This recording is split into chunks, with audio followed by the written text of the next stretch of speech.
been a week since we left South Africa and came back to India. A week which hasn't been that easy.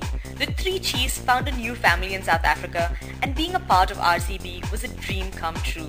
Waking up from that dream took a little bit of time. Now that my wonderful 20 days are over, it's time for me to say my thank yous. And there are many things I wish to share about the journey. I thought I'd start with the men who stay behind the scenes, who put in a lot of hard work but have only a little bit of the glory. RCB's support staff. Prasanna. Though I've mentioned him in a podcast before, I have to give Prasanna a big shout out. Smart, sensible and utterly dedicated to the team, our analyst is a gem of a person.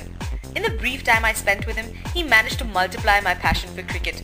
Luckily for me, he lives in Bangalore, but unluckily for him, I'm going to be asking him a lot of questions. Avinash Vaidya, George as he's called by the team, is one of the most hardworking people I've ever met. Sometimes till 4 o'clock in the morning, he's busy on his computer or on his many phones, making sure everything runs smoothly.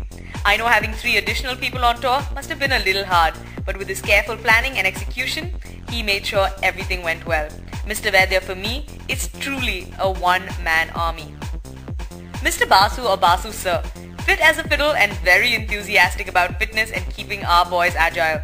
It was great fun watching him train the team during nets. Spending time with him made me feel so out of shape that I wanted to hit the gym right away. With him keeping a close eye, it's no surprise that waistlines are looking trimmer and that RCB has some of the fittest players around. Mr. Evan Speechley, perhaps the happiest man on the whole team. I think he even beat me when it came to smiling. Whenever we met him, even at breakfast or in the corridors, it was like he's always humming a happy song in his head, and his optimism is absolutely contagious. And of course, Theo, our security officer. From cage fights to scuffles with the media, this strong man has done it all. With him around, we all felt super safe. And why shouldn't we? Have you seen how big he is? Mane Kaka, perhaps the sweetest person I have ever met. Mane Kaka is one of those amazing people that keeps our team running. Everyone would ask him for massages, and people were always peeking in his bag for a snack and never went away disappointed. My biggest regret is that I couldn't sample some of his famous Maggi or khichdi that the team relies on when they miss home. The one thing I did get from him, a massaging contraption that for me is one of the treasures I bring back from South Africa. Sanat sir, the assistant coach for RCB, is someone who I didn't get to interact with much, him being the strong silent type, but you only need to see him on the field to sense his love for the team and the dedication he has. Ray Jennings. Some of the best memories I have on this tour have been thanks to our coach, from patiently answering our questions to discussing the finer aspects of cricket and what goes on behind the scene. Ray from day one made us feel like part of the team. It was heartbreaking to see him say goodbye to the boys on the last day.